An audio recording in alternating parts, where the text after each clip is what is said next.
Hello, welcome to the Button Life. Here we are planting some garlic. I put in some fresh potting mix, mixed in some biotone starter, and some of this tomato and vegetable plant food. And then I went ahead and I was able to get my hands on soft garlic. I couldn't last year because they all sold out with the craze, but this year, thankfully, I got it. So what we're going to do is we're just going to plant it, and these are my outdoor small garden beds, which have a water reservoir underneath. Sometimes the video will go silent with my kids planting just because I protect their names. They're still too little yet. Oh, hope you enjoy. It's a swing. It's a swing.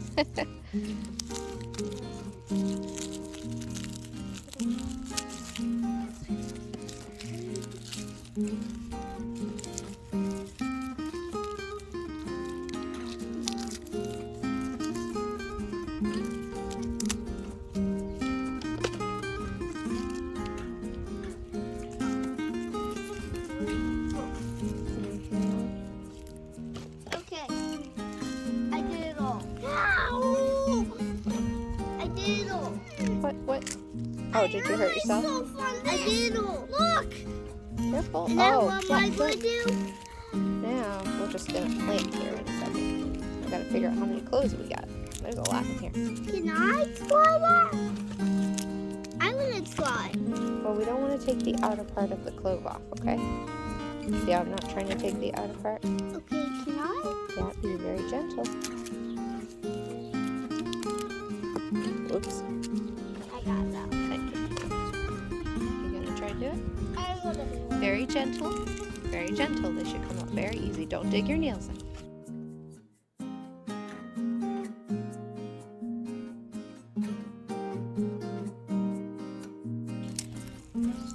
Whoops. 2. Good job. Yep, try not to pull the outside off. Just break it. It needs the outside protection.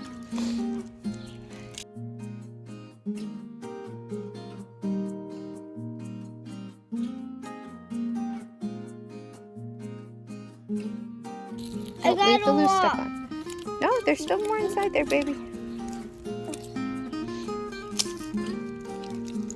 Oh, that one came off.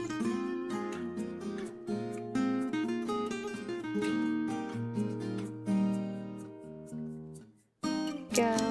Good job. Good job. Part of the broke. For me? Nope, that was it. You each got What? to do one. All right, now you're not gonna plant now.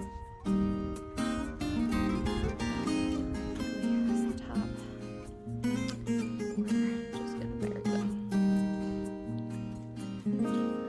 There's no really rhyme or reason.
And then here, I planted these a couple of weeks ago outside. We have some lettuce. I can't remember if it's Lola Rosa or black seeded, something that's coming up.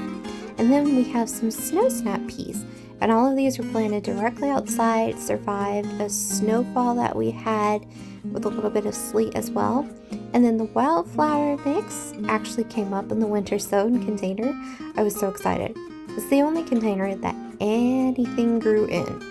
The rest of them, just duds. Maybe I did something wrong, but I kept them and made sure that they were moist, and I have them labeled. A couple of them did get toppled over in the wind, so I might have lost the seeds that way, but sadly, that's all I got. time to pot up. Some of these seedlings are really struggling a little bit. Some are doing well. These ones especially need to be potted up. They're huge. And then we have the borage, a couple of marigolds. I'm super excited about the chamomile. Hopefully the rosemary takes. And then look at this. Purple basil is looking awesome. The tarragon's struggling, so we'll see there. And then my tomato label's kind of washed off. So what I did is it's too windy in Nebraska to put my little greenhouse out, so I made a space. I have some dahlias that awoke too soon, so they're inside. I put a lid down, has no holes or cracks, and then I've got all of these pots. And then I got some garden feed and some biotone that I'm putting in. And here's my soil. And then whenever my blueberry plant comes, I will be using this bad boy to test my soil out to see. Yep, so let's get this show on the road, as they say.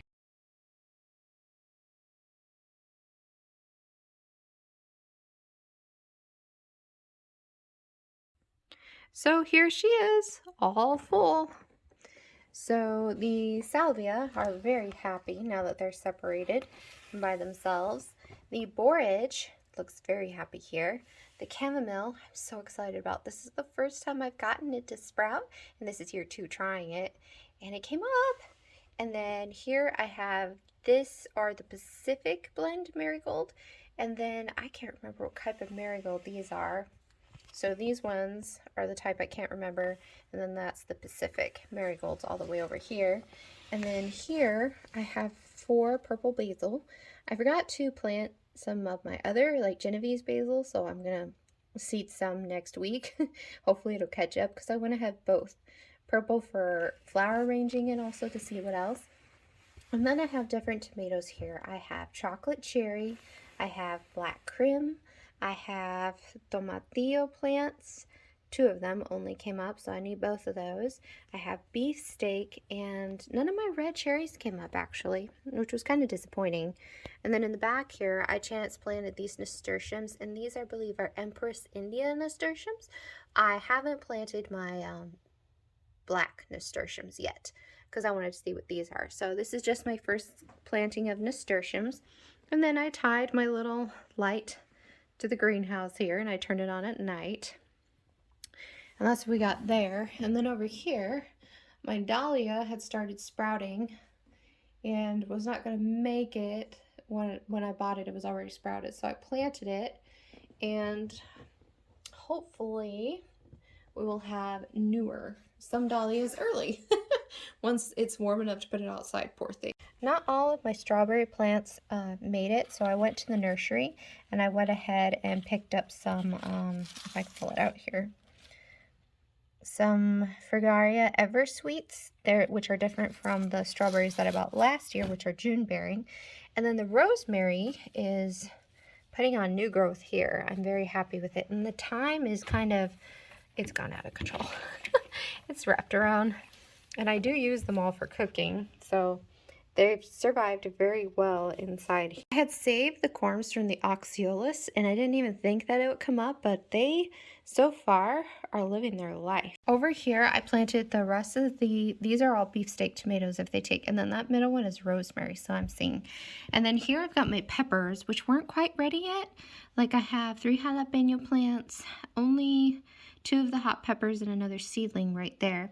These are my Clancy potatoes, so we're going to see what goes there. And then I just have different tomatoes here all around. And then over here, again, these are the Cal Wonder peppers. They're just starting to show. These are, I honestly cannot read. I believe these are the cayenne peppers.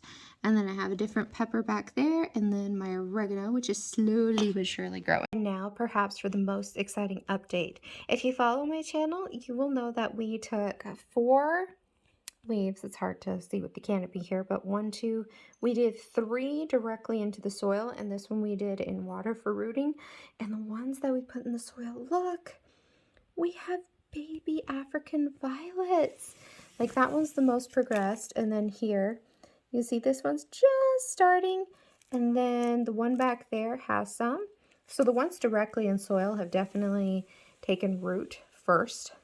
And the one that we did water propagation, I mean, it's alive, it's got roots, but so far it hasn't shown any new ones. So the African violet that we lost to some sort of disease, don't even know what it is yet, but we cleaned our shears and our clippers really well.